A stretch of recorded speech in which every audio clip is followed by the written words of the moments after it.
വനിതാ അഭിഭാഷകയെ മർദ്ദിച്ച സംഭവത്തിൽ പ്രതിയെ പിടികൂടാനാകാതെ പോലീസ്. ഹൈബ്രിഡ് കഞ്ചാവ് കൊച്ചി വഴി കേരളത്തിൽ സുലഭമാകുന്നു. നോക്കാം വിശദമായ വാർത്തകൾ. കാക്കിയിലേക്ക് പ്രേക്ഷകർക്ക് സ്വാഗതം.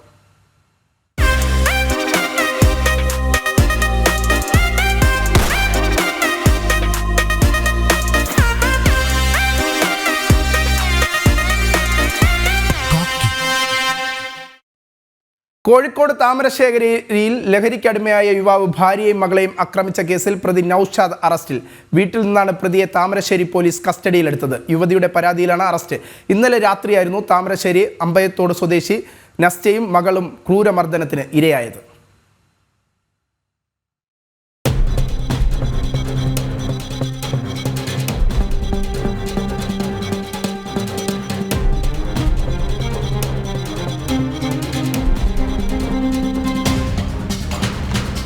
ഭാര്യയെയും മകളെയും ആക്രമിച്ച കേസിലെ പ്രതി നൌഷാദിനെയാണ് താമരശ്ശേരി പോലീസ് അറസ്റ്റ് ചെയ്തത്.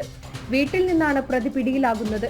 അറസ്റ്റിലായ പ്രതിയെ കോടതിയിൽ ഹാജരാക്കിയ ശേഷം റിമാൻഡ് ചെയ്തു. ഇന്നലെ രാത്രിയിലായിരുന്നു മയക്കുമരുന്നിനടിമയായ നൌഷാദ് ഭാര്യയെയും മകളെയും അതിക്രൂരമായി മർദ്ദിച്ചത്. മർദ്ദനം സഹിക്കാൻ കഴിയാതെ മകളുമായി പുറത്തേക്കൂടിയ യുവതിയെ വെട്ടുകത്തി ഉപയോഗിച്ച് കൊലപ്പെടുത്താൻ ശ്രമിക്കുകയും ചെയ്തു. അർദ്ധരാത്രി വീട് വിട്ടോടിയ യുവതിയെയും മകളെയും നാട്ടുകാർ ചേർന്നാണ് ആശുപത്രിയിൽ എത്തിച്ചത്. അക്രമം തടയാൻ ശ്രമിക്കുന്നതിനിടെ 8 വയസ്സുകാരി മകൾക്കും ഭർത്തൃമാതാവിനും പരിക്കേറ്റിട്ടുണ്ട്. മാപ്പിള വന്നുങ്ങാണ്ട് തുടങ്ങി കച്ചറ. അത് കഴിഞ്ഞ് കണ്ടിട്ട് നല്ലോണം എന്നെ മർദ്ദിച്ച് കൊല്ലുമെന്ന് പറഞ്ഞു തന്നെ മർദ്ദിച്ചതാ. കൊടുവാളും കൊണ്ട് എൻ്റെ വൈത്താരോട് ഞാൻ എൻ്റെ മോളെയും കൊണ്ട് ഓടി രക്ഷപ്പെടാൻ വേണ്ടിയിട്ടല്ല, എൻ്റെ മോളെയും കൊണ്ട് ആ വണ്ടിൻ്റെ മുന്നിൽ ചാടാൻ വേണ്ടിയിട്ട് പോയതാ. അങ്ങനെ കുറച്ച് നാട്ടുകാർ കണ്ട് പിടിച്ച് വലിച്ച് കൊണ്ടുപോയതാണ്. എൻ്റെ കല്യാണം കഴിഞ്ഞേ ഉണ്ട്. അന്നൊക്കെ ക്ഷണിച്ച് നിന്നും കണ്ടിട്ട് നന്നായി കഴിക്കുകയായിരിച്ചു. അപ്പോൾ നല്ലോണം അടിക്കലല്ല കത്തിയരിയത്ത് വെച്ച് കടക്കല കുത്തൊന്നും പറഞ്ഞു കണ്ടിട്ട് നല്ലോണം മദ്യപിക്കും. വേറെ എന്തെങ്കിലും ലഹരിയൊക്കെ ഉപയോഗിക്കണ്ട. ചുണ്ടിൻ്റെ അടിയിലൊക്കെ വെക്കലുണ്ട്. എന്തോ ഒരു പാക്കറ്റൊക്കെ കാണുന്നുണ്ട്. നൌഷാദ് ലഹരിക്കടിമയാണെന്നും നിരന്തരം വീട്ടിൽ പ്രശ്നങ്ങൾ ഉണ്ടാക്കുന്ന ആളാണെന്നും നാട്ടുകാർ പറഞ്ഞു. വർഷങ്ങളായി ഭർത്താവ് തന്നെ മർദ്ദിക്കാറുണ്ടെന്നും ഇത്തവണ കൊലപ്പെടുത്താൻ ശ്രമിച്ചു എന്നുമാണ് യുവതി പോലീസിന് നൽകിയ മൊഴി. ജനം, കോഴിക്കോട്. തിരുവനന്തപുരത്ത് ജൂനിയർ അഭിഭാഷകയെ മർദ്ദിച്ച അഡ്വക്കേറ്റ് ബെയിലിൻ ദാസിന് കോടതികളിൽ പ്രാക്ടീസ് ചെയ്യുന്നതിന് വിലക്ക്. കേരള ബാർ കൗൺസിലിൻ്റെതാണ് തീരുമാനം. അച്ചടക്ക സമിതി തീരുമാനം വരും വരെയാണ് വിലക്ക്. ബെയിലിൻ ദാസിന് ബാർ കൗൺസിൽ കാരണം കാണിക്കൽ നോട്ടീസും അയച്ചിട്ടുണ്ട്.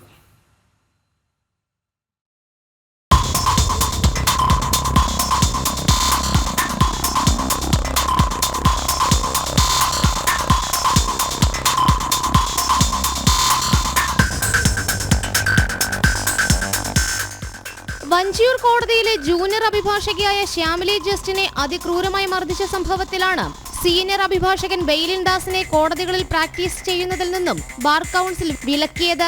മർദ്ദനമേറ്റ ശ്യാമിലിയുടെ പരാതി, എൻക്വയറി കമ്മീഷന്റെയും തിരുവനന്തപുരം ബാർ അസോസിയേഷന്റെയും റിപ്പോർട്ടുകൾ തുടങ്ങിയവ പരിഗണിച്ചാണ് ബാർ കൗൺസിലിന്റെ തീരുമാനം.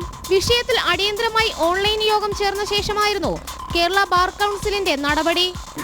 ബെയിലിൻ ദാസിനെ ഇന്നു മുതൽ പ്രാക്ടീസ് ചെയ്യുന്നതിൽ നിന്നും കേരള ബാർ കൗൺസിൽ വിലക്കിയിരിക്കും. അദ്ദേഹത്തിന് ഷോക്കോസ് നോട്ടീസ് കൊടുക്കുവാനും തീരുമാനിച്ചിരിക്കുന്നു.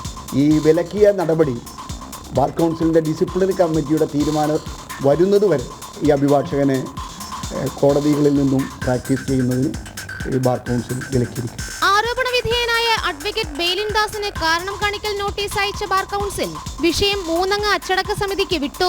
അച്ചടക്ക സമിതി തീരുമാനം വരും വരെയാണ് കോടതികളിൽ പ്രാക്ടീസ് ചെയ്യുന്നതിന് ബെയിലിൻ ദാസിനുള്ള വിലക്ക്.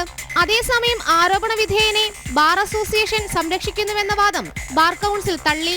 ജൂനിയർ അഭിഭാഷകയുടെ ആരോപണം സത്യമെന്നാണ് ഇടക്കാല റിപ്പോർട്ടിലെന്നും ബാർ കൗൺസിൽ ഭാരവാഹികൾ പറഞ്ഞു. ഈ കുട്ടിയുടെ ആരോപണം 100% ശരിയാണെന്ന് അവരവരുടെ റിപ്പോർട്ടിൽ അത് സ്ഥിരീകരിച്ചിട്ടുണ്ട്. ഈ തിരുവനന്തപുരത്ത് ബാറിലെ ആരും തന്നെ ഈ അഭിഭാഷകനെ സഹായിക്കുന്നില്ല. ഒരു വനിതാ അഭിഭാഷകരുടെ നേരെ ഇതുപോലൊരു ക്രൂരമായ പരിപാടി നടത്തിയ ആളിനെ ഒരിക്കലും ശ്രദ്ധിക്കില്ല. വിഷയം ഇനി ബാർ കൗൺസിൽ അച്ചടക്ക സമിതി പരിശോധിച്ച് തീരുമാനമെടുക്കും.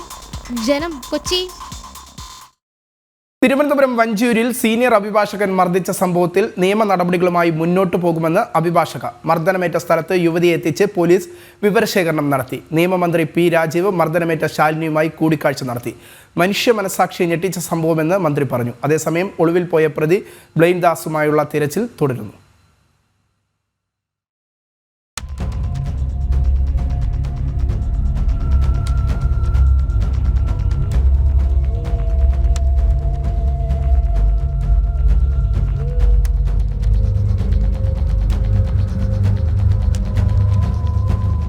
സീനിയർ അഭിഭാഷകയിൽ നിന്നും മർദ്ദനമേറ്റ സംഭവത്തിൽ നിയമ നടപടിയുമായി മുന്നോട്ട് പോകാനാണ് തീരുമാനമെന്ന് യുവതി ആവർത്തിച്ചു.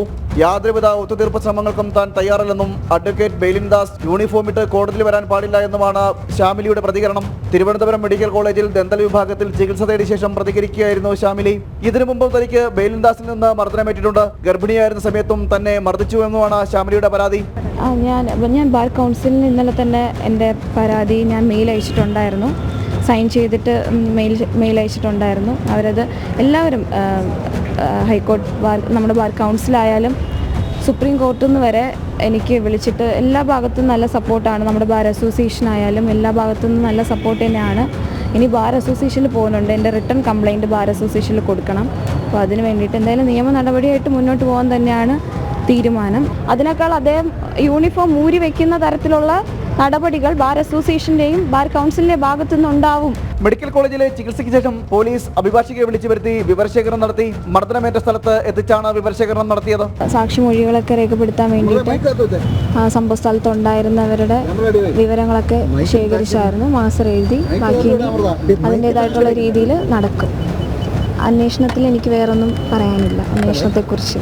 തുടർന്ന് നിയമമന്ത്രി പി രാജീവ് യുവതിയുമായി കൂടിക്കാഴ്ച നടത്തി വിവരങ്ങൾ ചോദിച്ചറിഞ്ഞു. വഞ്ചൂരിലെ ഓഫീസിൽ വെച്ചാണ് കൂടിക്കാഴ്ച. കേരളത്തിൽ നടക്കാൻ പാടില്ലാത്ത സംഭവമാണ് ഉണ്ടായതെന്ന് പറഞ്ഞ മന്ത്രി കുറ്റക്കാർക്കെതിരെ കർശന നടപടി സ്വീകരിക്കുമെന്നും അറിയിച്ചു. കേരളത്തിൽ ഇതിനു മുൻപൊന്നും കേട്ടിട്ടില്ലാത്ത ഒരു സംഭവമാണ് ശ്യാമിലിയുടെ കാര്യത്തിൽ വന്നിട്ടുള്ളത്. വളരെ ഗൗരവമായി തന്നെ ഗവൺമെന്റ് കാണുന്നുണ്ട്. കുറ്റവാളിയെ പിടികൂടുന്നതിനാവശ്യമായ നടപടി പോലീസ് സ്വീകരിക്കും. മറ്റു തരത്തിലുള്ള നടപടികൾ ബന്ധപ്പെട്ട സംവിധാനങ്ങൾ വഴി സ്വീകരിക്കാൻ സർക്കാർ ശരിയായ രൂപത്തിൽ ഇടപെടുകയും ചെയ്യും. അത്തരം രക്ഷപ്പെടാൻ സഹായിച്ചിട്ടുണ്ടെങ്കിൽ അവരും നിയമത്തിൻ്റെ പരിധിയിൽ വരണം. കാരണം കുറ്റവാളികളെ രക്ഷപ്പെടുത്താൻ ബോധപൂർവം സഹായിക്കുന്നവരും കുറ്റവാളികളായി തന്നെയാണ് നമ്മുടെ നിയമം പരിഗണിക്കുന്നത്. അങ്ങനെയുണ്ടെങ്കിൽ അതും പോലീസ് അന്വേഷിക്കേണ്ടതാണ്. ഇന്നലെ ഉച്ചയ്ക്ക് 12:30 യുവതിക്ക് സീനിയർ അഭിഭാഷകനായ ബെയിലിൻ ദാസിൽ നിന്ന് മർദ്ദനമേറ്റത്. അകാരണമായി പിരിച്ചുവിട്ടതിന്റെ കാരണം ചോദിച്ചതാണ് മർദ്ദനത്തിൽ ഗുരുതരമായി പരിക്കേറ്റ ശ്യാമിലി തിരുവനന്തപുരം ജനറൽ ആശുപത്രിയിൽ ചികിത്സ തേടി. തുടർന്ന് തുടർ ചികിത്സയുടെ ഭാഗമായാണ് ഇന്ന് തിരുവനന്തപുരം മെഡിക്കൽ കോളേജിൽ എത്തിയത്. മർദ്ദനത്തിന്റെ വേദനയിൽ സംസാരിക്കാൻ ബുദ്ധിമുട്ടുണ്ടെന്നും യുവതി പറഞ്ഞു. അതേസമയം സംഭവശേഷം ഒളിവിൽ പോയ അഡ്വക്കേറ്റ് ബെയിലിൻ ദാസിനായുള്ള പോലീസിന്റെ തിരച്ചിൽ തുടരുകയാണ്. ജനം, തിരുവനന്തപുരം. എറണാകുളത്ത് പഴകിയ ഭക്ഷണം പിടിച്ച സ്ഥാപനം അടച്ചുപൂട്ടി. ട്രെയിൻ യാത്രക്കാർക്ക് ഭക്ഷണം വിതരണം ചെയ്തിരുന്ന ബേസ് കിച്ചൻ എന്ന സ്ഥാപനമാണ് അടപ്പിച്ചത്. കരാറുകാരന് കനത്ത പിഴ ചുമത്തുമെന്ന് സംഭവത്തിൽ റെയിൽവേയും അന്വേഷണം പ്രഖ്യാപിച്ചു.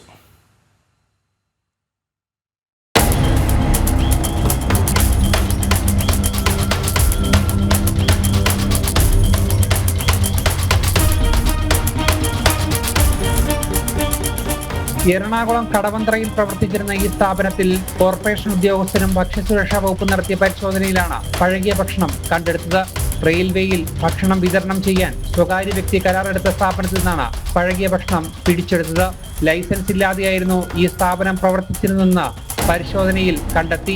അപ്പോൾ ഇന്ന് രാവിലെ പരിശോധന നടത്തിയപ്പോഴാണ് ഇതുപോലെ ഭക്ഷ്യസാധനങ്ങൾ തുറന്ന സാഹചര്യത്തിലും വൃത്തിഹീന സാഹചര്യത്തിൽ ഇരിക്കുന്നതാണ് ആ ഭക്ഷണം പിടിച്ചെടുത്തിട്ടുള്ളത്. കോർപ്പറേഷന് 2-3 പ്രാവശ്യം നോട്ടീസ് നൽകിയിട്ടുണ്ട് ലൈസൻസ് എടുക്കുന്നതിന് വേണ്ടിയിട്ട്. ഇത് ട്രെയിനിൻ്റെ ക്യാൻറ്റീനിലേക്കാണെന്നാണ് അറിയാൻ കഴിഞ്ഞിട്ടുള്ളത്. ഇപ്പോൾ ഇവിടെയുള്ള ഇവരുടെ ലേബലുകൾ, അതായത് ഈ ഗ്ലാസ്സിലൊക്കെ വന്ദേ ഭാരത് ട്രെയിനിൻ്റെ സ്റ്റിക്കറാണ് അടിച്ചിട്ടുള്ളത്. അതുപോലെ ഇത് ഭക്ഷണത്തിൻ്റെ മുകളിൽ കവർ വയ്ക്കുന്ന ഒരു പേപ്പറാണ്. അതിന് മുകളിലും ഇങ്ങനെ വന്ദേ ഭാരതിൻ്റെ പടം കൊടുത്ത് അടിച്ചിട്ടുണ്ട്. ഇതാണ് വന്ദേ ഭാരത് എന്ന് പറഞ്ഞാൽ അടിച്ചിട്ടുണ്ട്. അപ്പോൾ ഇത് മറ്റു ട്രെയിനുകളിലേക്ക് പോകുന്നുണ്ടെന്നാണ് അറിയാൻ കഴിഞ്ഞത്. ഇവിടെ നിന്നും പഴകിയ മാംസങ്ങളും മറ്റ് ഭക്ഷ്യവസ്തുക്കളും കണ്ടെത്തി. ഈ സാഹചര്യത്തിലാണ് കർശന നടപടിയുമായി റെയിൽവേ എത്തുന്നത്. പഴകിയ ഭക്ഷണം കണ്ടെത്തിയ ഹോട്ടൽ അടച്ചുപൂട്ടി. കരാറുകാരനെതിരെ കർശന നടപടി സ്വീകരിക്കും. വിഷയത്തിൽ സമഗ്ര അന്വേഷണം നടത്താനാണ് റെയിൽവേയുടെ തീരുമാനം. ഭക്ഷണ നിർമ്മാണശാലയിൽ നിന്നും മാലിന്യം പുറന്തള്ളുന്നു എന്ന പരാതിയുടെ അടിസ്ഥാനത്തിലായിരുന്നു ഇന്ന് പരിശോധന നടത്തിയത്. ജനം, കൊച്ചി. രാജ്യവിരുദ്ധ പ്രചരണവുമായി ബന്ധപ്പെട്ട് IS അർബൻ മാവോയിസ്റ്റ് ബന്ധങ്ങളിലും വിശദമായ അന്വേഷണം. റജാസ് ഷീബ സിദ്ദിഖിനെ കൊച്ചിയിലെത്തിച്ച് തെളിവെടുക്കും. എളമക്കരയിലെ വീട്ടിലും അർബൻ മാവോയിസ്റ്റുകൾ ഒത്തുകൂടിയ കേന്ദ്രങ്ങളിലും തെളിവെടുപ്പിനായി എത്തിക്കും.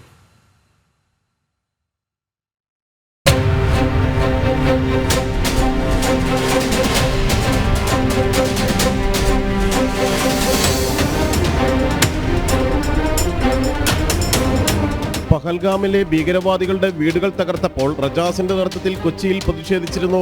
പാകിസ്ഥാനിലെ ഭീകരവാദ കേന്ദ്രങ്ങൾ തകർത്ത ഓപ്പറേഷൻ സിന്ദൂറിനെ വിമർശിച്ച് സമൂഹമാധ്യമ പോസ്റ്റുകൾ ഇട്ടതിനെ തുടർന്നായിരുന്നു റജാസ് നാഗ്പൂരിൽ അറസ്റ്റിലായത്. ഇത് സംബന്ധിച്ച വിശദമായ അന്വേഷണമാണ് അർബൻ മാവോയിസ്റ്റുകളും നിരോധിത ഭീകരവാദ ഗ്രൂപ്പുകളുമായുള്ള ബന്ധങ്ങളിലേക്കും നീങ്ങുന്നത്. ISI, Jammu Kashmir liberation front എന്നിവയുമായി അർബൻ മാവോയിസ്റ്റുകൾക്ക് എന്തെങ്കിലും ബന്ധങ്ങളുണ്ടോ എന്നതിലാണ് അന്വേഷണം. അർബൻ മാവോയിസ്റ്റ് രാജ്യവിരുദ്ധ പ്രവർത്തനങ്ങളിൽ NIAയും അന്വേഷണം നടത്തുന്നുണ്ട്. റജാസിന്റെ കൊച്ചി അളമക്കരയിലെ വീട്ടിൽ പരിശോധന നടത്തിയ മഹാരാഷ്ട്ര ATS നിരവധി ഡിജിറ്റൽ ഉപകരണങ്ങൾ പിടിച്ചെടുത്തിരുന്നു. കമ്മ്യൂണിസ്റ്റ് ഭീകര പുസ്തകങ്ങളും കണ്ടെത്തിയിരുന്നു. ഡീറ്റെയിൽ തെളിവുകളുടെ പരിശോധന പൂർത്തിയാക്കിയ ശേഷം റജാസുമായി കൊച്ചിയിൽ തെളിവെടുപ്പ് നടത്തും. ജനം, കൊച്ചി. ഫോറസ്റ്റ് സ്റ്റേഷനിലെത്തി ഭീഷണി മുഴക്കി CPM MLA. കസ്റ്റഡിയിലെടുത്ത ആളെ കോന്നി MLA ജിനീഷ് കുമാർ മോചിപ്പിച്ചു.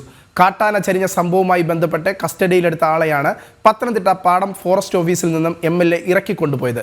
നക്സലുകൾ ഇറങ്ങും, ഓഫീസിന് തീയിടുമെന്ന് ആക്രോശിച്ചായിരുന്നു വനം വകുപ്പ് ഉദ്യോഗസ്ഥർക്ക് നേരെ MLAയുടെ ഭീഷണി.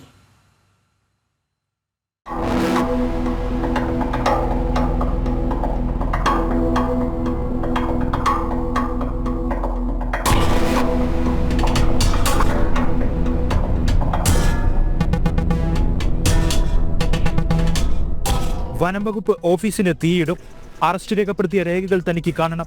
കോന്നി പാടം ഫോറസ്റ്റ് സ്റ്റേഷനിലെത്തി MLA KU ജിനീഷ് കുമാറിന്റെ ഉദ്യോഗസ്ഥരോടുള്ള ഭീഷണി ഇങ്ങനെ. കഴിഞ്ഞ ചൊവ്വാഴ്ച കുളത്തുമണ്ണിൽ കാട്ടാന ചെരിഞ്ഞ സംഭവത്തിൽ അന്വേഷണം നടക്കുകയാണ്. സോളാർ വേലിയിൽ നിന്നും ഷോക്കേറ്റാണ് ആന ചെരിഞ്ഞത് എന്നാണ് പോസ്റ്റ്മോർട്ടം റിപ്പോർട്ട്. ഇതിന്റെ അടിസ്ഥാനത്തിൽ സോളാർ സ്ഥാപിച്ച കൈതത്തോട്ടം ഉടമയുടെ സഹായിയെ ചോദ്യം ചെയ്യുന്നതിനായി വനംവകുപ്പ് ഉദ്യോഗസ്ഥർ കസ്റ്റഡിയിലെടുത്തു. ഈ വ്യക്തിയാണ് MLA ഫോറസ്റ്റ് സ്റ്റേഷനിലെത്തി ബലമായി മോചിപ്പിച്ചത്.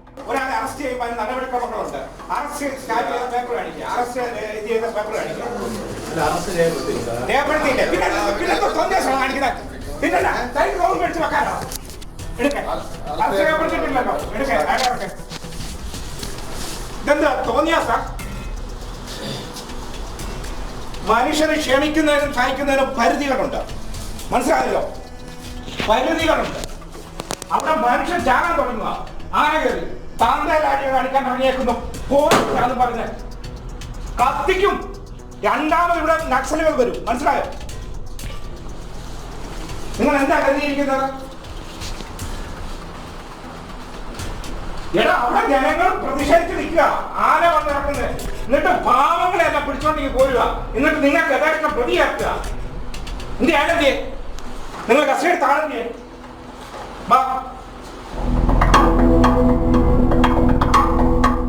കൃത്യനിർവഹണം തടസ്സപ്പെടുത്തി MLA ഭീഷണി നടത്തിയതിനെതിരെ വനംവകുപ്പ് ഉദ്യോഗസ്ഥരുടെ സംഘടന ശക്തമായ പ്രതിഷേധവുമായി രംഗത്തുണ്ട്. വനംവകുപ്പ് നടപടി ശരിയല്ലെന്ന് KU ജിനീഷ് കുമാർ MLA സംഭവശേഷം ഫേസ്ബുക്ക് പോസ്റ്റിലൂടെ പ്രതികരിച്ചു. ജനം, പത്തനംതിട്ട.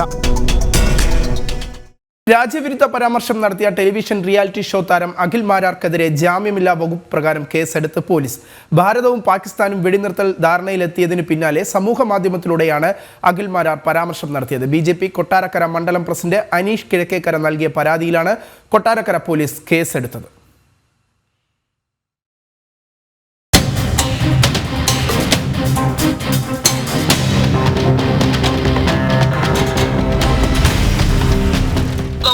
പാകിസ്ഥാനെ അടിച്ചു ചുരുട്ടി വെച്ചിരുന്നെങ്കിൽ ആ പാകിസ്ഥാന്റെ ഉള്ളിൽ ഇന്ത്യ കാണിച്ച മറ്റൊരു ഏറ്റവും വലിയ ചതിയാണ് ബലൂചിസ്ഥാനിലെ പാവങ്ങളോട്. ഈ ആക്രമണം നടത്തി ഇന്ത്യ രഹസ്യമായ ആയുധങ്ങൾ കൊടുത്തുകൊണ്ട് ഈ ബലൂജികളെ കൊണ്ട് പാകിസ്ഥാനെ അടുപ്പിച്ചുകൊണ്ടിരുന്നു. ആ പാവങ്ങളെ ഇവന്മാര് നാളെ ചുരുട്ടും. ഇന്ത്യയുടെ ഈ ഭരണാധികാരികൾ കാണിച്ച ഏറ്റവും വലിയ നമ്മാടിത്തരം ഇന്ത്യൻ ജനതയോടല്ല, സത്യത്തിൽ ബലൂചിസ്ഥാനിലെ ജനതയോടെയാണ്.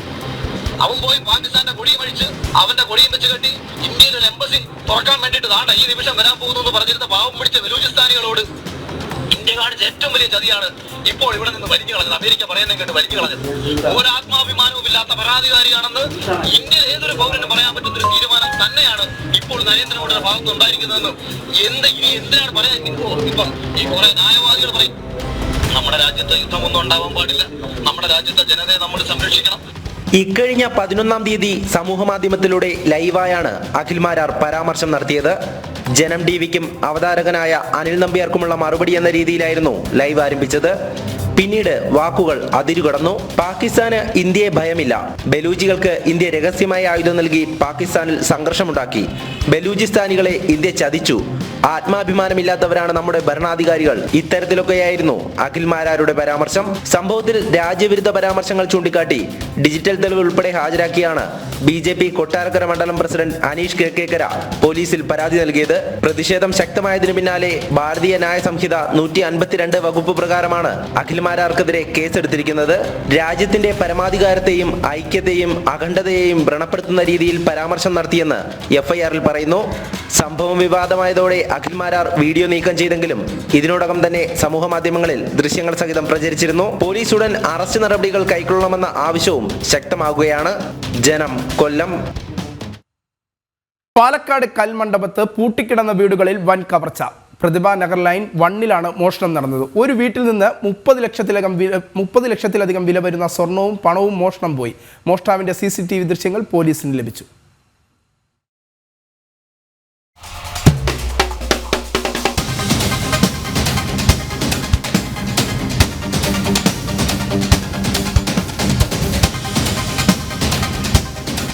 ഇന്ന് പുലർച്ചെ 1:30-യോടെയാണ് മോഷ്ടാവ് കൽമണ്ഡപം പ്രതിഭാനഗറിലേക്ക് എത്തിയത്. മുഖം പൂർണ്ണമായും മറച്ച് കയ്യിൽ ഒരു കവറുമായി നടന്നു നീങ്ങുന്ന മോഷ്ടാവ് വീടുകളുടെ ഗേറ്റ് ചാടിക്കടക്കുന്നതും CCTV ക്യാമറകളിൽ പതിഞ്ഞിട്ടുണ്ട്. കമ്പിപ്പാര ഉപയോഗിച്ചാണ് 3 വീടുകളുടെയും മുൻവാതിലുകൾ തകർത്തിരിക്കുന്നത്. ഇതിൽ 2 വീടുകളിൽ കുറച്ചു കാലമായി ആൾതാമസം ഉണ്ടായിരുന്നില്ല. മൂന്നാമത്തെ വീട്ടിലെ ആളുകൾ തിരുവനന്തപുരത്തേക്ക് വിനോദയാത്ര പോയിരിക്കുകയായിരുന്നു. ഈ വീട്ടിൽ നിന്ന് 30 ലക്ഷം രൂപ വില വരുന്ന സ്വർണ്ണാഭരണങ്ങളും പണവും നഷ്ടപ്പെട്ടുവെന്ന് പ്രാഥമികമായി കണ്ടെത്തിയിട്ടുണ്ട്. രാവിലെ 7:30-യോടെ സർവന്റ് ക്ലീൻ ചെയ്യാനായിട്ട് തൊട്ട വീട്ടിൽ നിന്ന് ചാവി മേടിച്ച് ക്ലീൻ ചെയ്യാൻ ശ്രമിക്കുമ്പോഴാണ് സംഭവം ഇവർക്ക് മോഷണ ശ്രമം നടന്നിട്ടുള്ളതായിട്ട് അറിയാൻ കഴിഞ്ഞത്. അപ്പോൾ തന്നെ അവർ അയൽവാസികളെയും ഇവിടുത്തെ colony association president, secretary, panchayat member എന്നെ അറിയിച്ചിട്ടുണ്ടായിരുന്നു. ഞങ്ങൾ അപ്പോൾ തന്നെ പോലീസുകാരെ അറിയിച്ചു. പോലീസുകാർ വന്നപ്പോഴാണ് ഇത്രയും നാശനഷ്ടങ്ങൾ സംഭവിച്ചിട്ടുണ്ടെന്ന് അറിയാൻ കഴിഞ്ഞത്. അത് അറിഞ്ഞുകൊണ്ടിരിക്കുമ്പോൾ തന്നെ വേറെ 2 വീടുകളിലും കൂടി മോഷണ ശ്രമം നടന്നതായിട്ട് അറിയാൻ കഴിഞ്ഞു. പക്ഷേ അവിടെയൊന്നും വലിയ നാശനഷ്ടങ്ങൾ ഉണ്ടായിട്ടില്ല എന്നാണ് അറിയാൻ കഴിഞ്ഞത്. നമുക്ക് വലിയൊരു നഷ്ടം സംഭവിച്ചിരിക്കുന്നത് നിങ്ങൾ ഈ കാണുന്ന ഈ വീടിൻ്റെ മുമ്പത്തുള്ളതാണ്. ഇവിടെ ഒരു കൊല്ലം മുമ്പ്, ഏകദേശം 1 കൊല്ലം മുമ്പ് തൊട്ടപ്പുറത്തെ സന്ധിൽ പട്ടാപ്പകൽ തന്നെ ഒരു മോഷണ ശ്രമം നടന്നിരുന്നു. കത്തി കാണിച്ചൊരു വീട്ടമ്മയെ മോഷണ ശ്രമം നടന്നിരുന്നു. പിന്നീട് അത് പിടിക്കപ്പെടുകയൊക്കെ ചെയ്തു. ഈ അടുത്ത കാലത്തായിട്ടൊന്നുമില്ല. ഡോഗ് സ്ക്വാഡും ഫോറൻസിക് സംഘവും വിരലടയാള വിദഗ്ധരും സ്ഥലത്തെത്തി പരിശോധന നടത്തി. പ്രദേശം അറിയുന്ന ആളാണ് മോഷണം നടത്തിയത് എന്നാണ് പോലീസ് കരുതുന്നത്.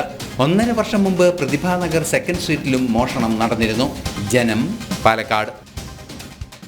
കണ്ണൂർ നഗരത്തിലെ പള്ളിയിൽ നിന്ന് ഭിന്നശേഷിക്കാരന്റെ 1,43,000 രൂപയും മൊബൈൽ ഫോണും അടങ്ങിയ ബാഗ് മോഷ്ടിച്ച പ്രതിയെ പിടികൂടി. മുണ്ടേരി മൊട്ട സ്വദേശി P. ഉമ്മറാണ് വാളയാറിൽ നിന്ന് പിടിയിലായത്. കോടതിയിൽ ഹാജരാക്കിയ ഇയാളെ റിമാൻഡ് ചെയ്തു.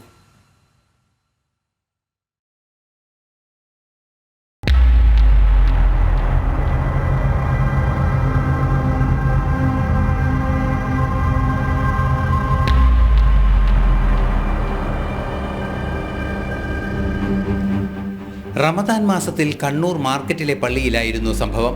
കർണാടക സ്വദേശിയായ ഇബ്രാഹിമിനെ സക്കാത്തായി ലഭിച്ച പണവും മൊബൈൽ ഫോണും അടങ്ങിയ ബാഗ് മോഷണം പോവുകയായിരുന്നു. പള്ളിയിൽ കിടന്നുറങ്ങിയ ഇബ്രാഹിം രാവിലെ ഉണർന്നപ്പോഴാണ് മോഷണം അറിയുന്നത്. ഉടൻ കണ്ണൂർ ടൗൺ സ്റ്റേഷനിൽ പരാതി നൽകി. പോലീസ് നടത്തിയ അന്വേഷണത്തിൽ പ്രതി പള്ളിയിൽ നിന്ന് ബാഗുമായി പോകുന്ന ദൃശ്യങ്ങൾ സമീപത്തെ CCTV-യിൽ നിന്ന് ലഭിച്ചു.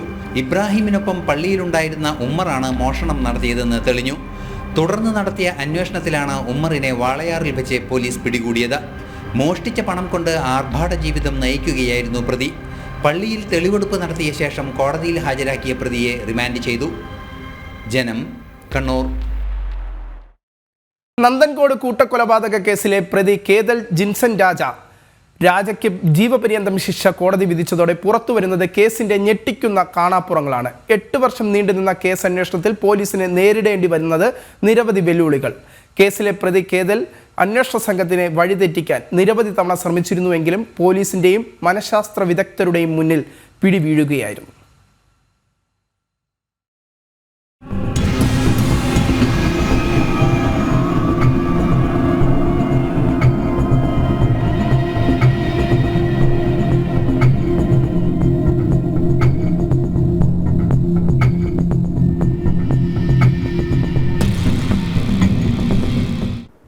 ജീവപര്യന്തം തടവും 15 ലക്ഷം രൂപയുമാണ് കേതൽ ജിൻസൺ രാജയ്ക്ക് 4 കുടുംബാംഗങ്ങളെ കൊലപ്പെടുത്തിയതിന് കോടതി വിധിച്ച ശിക്ഷ.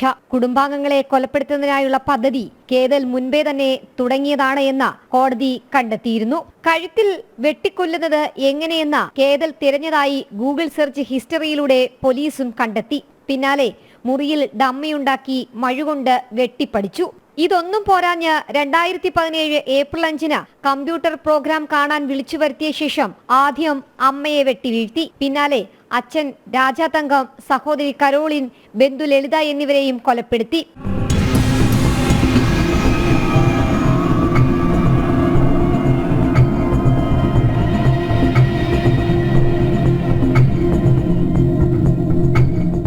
അച്ഛൻ രാജാതങ്കം കേതൽ വിദേശ പഠനം പൂർത്തിയാക്കാതെ എത്തിയതിൽ എതിർത്തതും അമ്മ ജീൻ പത്മ വിദേശത്ത് ജോലിക്ക് പോകാൻ ഒരുങ്ങിയതും സഹോദരി MBBS പൂർത്തിയാക്കാൻ പോകുന്നതുമെല്ലാം തന്നെ അവഗണിക്കുന്നുവെന്ന തോന്നലിനിടയാക്കി. പിന്നാലെ കുടുംബത്തെ കൊലപ്പെടുത്താൻ തീരുമാനിക്കുകയായിരുന്നു ഈ യുവാവ്. പിടിയിലായതിനു ശേഷം കേസിന്റെ വഴിതിരിച്ചുവിടാൻ മാനസികാരോഗ്യ വിദഗ്ധനോട് ഉൾപ്പെടെ കേതൽ ആഭിചാരത്തിന്റെ കഥകൾ പറഞ്ഞു. എന്നാൽ പോലീസും മാനസികാരോഗ്യ വിദഗ്ധരുമെല്ലാം ഇത് വിശ്വസിക്കാൻ തയ്യാറായിരുന്നില്ല. ഇവിടെയാണ് കേതലിന് പിടിവീണതും.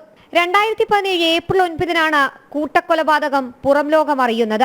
ഏപ്രിൽ 5, 6 തീയതികളിലായിരുന്നു കൊലപാതകം. ക്ലിഫ് ഹൗസിന് സമീപത്തെ 117 നമ്പർ വീട്ടിനുള്ളിലിട്ട് തീ കൊളുത്തിയ രീതിയിലായിരുന്നു 3 മൃതദേഹങ്ങൾ കണ്ടെത്തിയത്. മറ്റൊരു മൃതദേഹം ശുചിമുറിയിൽ അഴുകിയ നിലയിലും. കൊലപാതകം കഴിഞ്ഞ ഉടനെ ചെന്നൈയിലേക്ക് പോയ കേതൽ തിരിച്ച് തിരുവനന്തപുരത്ത് വന്നപ്പോഴാണ് പോലീസ് അറസ്റ്റ് രേഖപ്പെടുത്തുന്നത്. കേതൽ മാനസിക പ്രശ്നം അനുഭവിക്കുന്ന വ്യക്തിയാണ് എന്നതായിരുന്നു പ്രതിഭാഗത്തിന്റെ വാദം. എന്നാൽ ഈ വാദമുഖങ്ങളെ എല്ലാം തച്ചുടച്ചാണ് തിരുവനന്തപുരം അഡീഷണൽ സെഷൻസ് കോടതി 6 ജീവപര്യന്തം കേതലിനെ ജയിലിലടച്ചത്. ജനം, തിരുവനന്തപുരം. കുറ്റകൃത്യങ്ങളുടെ സമഗ്ര വാർത്തകളുമായി കാക്കി നാളെ ഇതേ സമയം. Signing off, V Vineesh.